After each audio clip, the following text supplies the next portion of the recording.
লাশ নিয়ে সবকিছু কাম শেষ করিয়া কাপড় সাপড় লাইরা তুইয়া বাইরে গেছিলাম না, যে পরে হঠাৎ করে মনে হইলো যে সুরতল কবি তুই বসে টেবিলের উপরে সুরতল কবি আনতে যায় রে।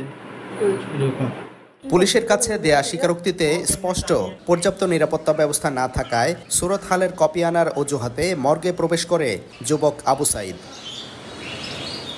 ঘটনাস্থলে গিয়েও মিলেছে সত্যতা। ময়মনসিংহ মেডিকেল কলেজের মর্গে প্রধান ফটকে নেই নিরাপত্তা কর্মী, যে কেউ প্রবেশ করতে পারে বিনা বাধায়। রক্ষণাবেক্ষণের অভাবে সিসিটিভি ক্যামেরায় বাসা বেঁধেছে পাখি। লাশঘরের পরিবেশটা প্রায় সময় থাকে এরকমই শুনশান নীরবতা। ভিতরে লাশ থাকলেও বাইরে নিরাপত্তায় কেউ নিয়োজিত নেই, শুধুমাত্র একটি তালা ঝুলছে এবং এরকম যেই নীরবতার মাঝেই গতকালকে একটি তরুণীর লাশের সাথে যৌনসঙ্গম করা হয়। ধর্ষণের ঘটনা জানাজানির পর থেকেই বেড়েছে আতঙ্ক। সঙ্গে আসা লোকজনেই পাহারা দিচ্ছেন স্বজনদের মরদেহ। যখন শুনলাম এখানে আইসারা এরকম ঘটনা হয়েছে, লাশের সাথে দংশন হয়েছে, তখন আমাদের মেয়েদের লাশ এটা আমাদের নিজে করে পাহারা দিতে হইতেছে।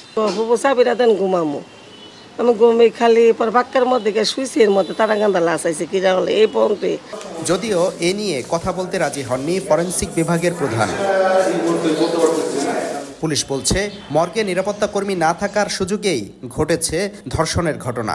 মর্গে যে সময় সে ইন করেছে, আবার সেই সময় মর্গের যারা দায়িত্বে থাকে, পাহারায় থাকে, তারা কেউ ছিল না। সে তখন ওই নিরিবিলি পরিবেশ, যেটাকে বলে নির্জন পরিবেশে, সে একা আবার ইন করেছে। ইন করে সে লাশের সাথে সে অবমাননাকর যৌনকর্ম সম্পাদন করেছে এবং আমরা খুব স্বল্প সময়ের মধ্যেই তাকে গ্রেপ্তার করতে সমর্থ হই এবং আদালতে সে 164-এ স্বীকারোক্তিমূলক জবানবন্দি দিয়েছে।